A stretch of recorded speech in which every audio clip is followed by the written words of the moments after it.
2 happy happy biscuit ತಗೊಂಡು ಅದನ್ನು ಚೆನ್ನಾಗಿ ಈ ಥರ ಮುರಿಬೇಕು. ಅದರ ನಂತರ ಅದು ಮಿಕ್ಸಿ ಗ್ರೈಂಡ್ಗೆ ಹಾಕಬೇಕು. ಮಿಕ್ಸಿ ಗ್ರೈಂಡ್ ಹಾಕಿ ಚೆನ್ನಾಗಿ ಗ್ರೈಂಡ್ ಮಾಡಬೇಕು. ಗ್ರೈಂಡ್ ಮಾಡಿದ ನಂತರ ಅದನ್ನು ಪುಡಿಯಾಗಿ ಒಂದಿಷ್ಟು ಗ್ರೈಂಡ್ ಆಗಿರ್ತೈತಿ, ಒಂದಿಷ್ಟು ಆಗಿರಲ್ಲ. ಅದನ್ನು ಈ ಥರ ಸೋಸ್ಕೋಬೇಕು.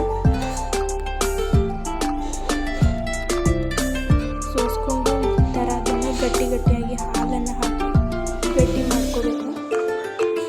ಅದನ್ನು ಚೆನ್ನಾಗಿ ಸ್ಮ್ಯಾಶರ್ ಹತ್ರ ಸ್ಮ್ಯಾಶ್ ಮಾಡಿ ಇನ್ನೊಂದು ಕಪ್ ಹಾಲನ್ನು ಹಾಕಬೇಕು. ಚೆನ್ನಾಗಿ ಮಿಕ್ಸ್ ಮಾಡಬೇಕು. ಹಾಲನ್ನು ಹಾಕಿ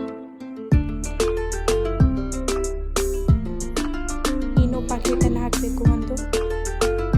ಆವಾಗ ಸ್ವಲ್ಪ ಅದು ಉಬ್ತೈತಿ, ಕೇಕ್ ಥರ ಆಗ್ತೈತಿ. ಇನ್ನೊಂದು ಕಪ್ ಹಾಲು ಹಾಕಬೇಕು. ಈಗ ನೋಡಿ ಯಾವ ಥರ ಉಬ್ಬುಕತ್ತಿದೆ. ಇದನ್ನು ಚೆನ್ನಾಗಿ ಮಿಕ್ಸ್ ಮಾಡಬೇಕು.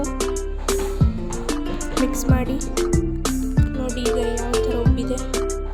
ಒಂದು ಪಾತ್ರೆಗೆ ಎಣ್ಣೆ ಹಚ್ಚಿ ಚೆನ್ನಾಗಿ ಎಣ್ಣೆ ಹಚ್ಚಬೇಕು ಎಲ್ಲ ಕಡೆ. ಆಮೇಲೆ ಸ್ವಲ್ಪ ಮೈದಾ ಹಿಟ್ಟನ್ನು ಸ್ಪ್ರಿಂಕಲ್ ಮಾಡಿ ಇನ್ನೊಂದು ಸ್ವಲ್ಪ ಎಲ್ಲ ಕಡೆ ಎಣ್ಣೆ ಹಚ್ಚಿದ ಬಾಳಿಕೆ ಮೈದಾ ಹಿಟ್ಟನ್ನು ಹಚ್ಚಬೇಕು. ಆಮೇಲೆ ನಾವು ತಯಾರಿಸಿದಂಥ ಅದೊಂದು ಕ್ರೀಮನ್ನು ಇಲ್ಲಿ ತಂದು ಹಾಕಬೇಕು ಈ ಒಂದು ಡಬ್ಬಿಗೆ. ಆಮೇಲೆ ಒಂದು ಪಾತ್ರೆಯಲ್ಲಿ ಒಂದು ಸ್ಟ್ಯಾಂಡ್ ಪ್ಲೇಟನ್ನು ಡಬ್ಬ ಹಾಕಿ ಅದ್ರ ಮ್ಯಾಗೆ ಇದು ಕ್ರೀಮನ್ನು ಹಾಕಿರ್ತೀವಲ್ಲ ಡಬ್ಬಿ, ಅದನ್ನು 30-35 ನಿಮಿಷ ಅದನ್ನು ಅಷ್ಟೇ ಬಿಡಬೇಕು. ಆಮೇಲೆ 35 ನಿಮಿಷ ಆದ ನಂತರ ಅದನ್ನು ಈ ಥರ ಮುಟ್ಟಿ ತೆಗೆದು ನೋಡಬೇಕು. ಚಾಕು ಹತ್ರ ಸುತ್ತ ಈಗ ತೆಗಿಬೇಕು.